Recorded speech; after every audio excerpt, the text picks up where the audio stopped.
പിണങ്ങിപ്പോകുന്നവർക്ക് ഒരു വോട്ടും കിട്ടില്ല എന്നാണ് CPIMന്റെ പ്രതികരണം വരുന്നത്. ഇടതുപക്ഷത്തിനകത്ത് അഭിപ്രായം പറയാൻ കഴിയാത്തവരെ ചേർത്ത് നിർത്തും എന്നാണ് കോൺഗ്രസിന്റെ നിലപാട്.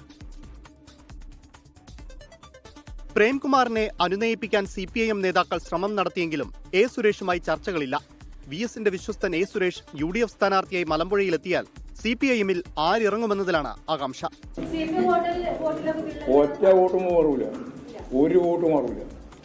പാർട്ടിയിൽ നിന്ന് എല്ലാ ആനുകൂല്യങ്ങളും പറ്റിയ ആളാണ് സുരേഷ് എന്ന നിലവിലെ MLA എ പ്രഭാകരന്റെ വിമർശനം. ഞങ്ങൾ രണ്ടാളെയും ഒരേ തട്ടിലിടണ്ടായിട്ടാ.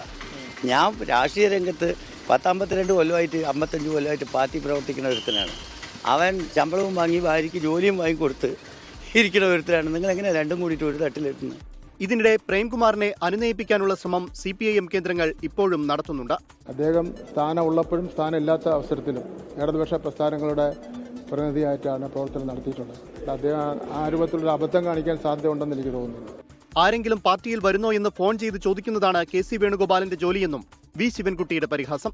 പ്രേംകുമാർ ഉൾപ്പെടെയുള്ളവരെ ചേർത്ത് നിർത്തുമെന്ന് AICC general secretary KC Venugopal. തെറ്റുകൾ കണ്ടാൽ ചൂണ്ടിക്കാണിക്കുന്നവരെ എതിർക്കുന്ന പാർട്ടി നേതൃത്വത്തിലായിട്ട് കുറെ ആളുകൾ ആ പാർട്ടിയിൽ നിന്നും മാറാൻ തയ്യാറായിട്ടുണ്ട്. അങ്ങനെ വരുന്നവരുണ്ടെങ്കിൽ ഞങ്ങൾ രണ്ട് കൈയും നീട്ടി സ്വീകരിക്കും. നല്ല നേരത്തെ CPIM മുൻ MLA ഐഷ പോറ്റി കോൺഗ്രസിൽ ചേർന്നിരുന്നു. ഇനിയും വിസ്മയങ്ങൾ ഉണ്ടാകുമെന്നും വ്യക്തികളും കക്ഷികളും UDFന്റെ ഭാഗമാകുമെന്നുമായിരുന്നു പ്രതിപക്ഷ നേതാവ് VD സതീശന്റെ അവകാശവാദം. 24 തിരുവനന്തപുരം.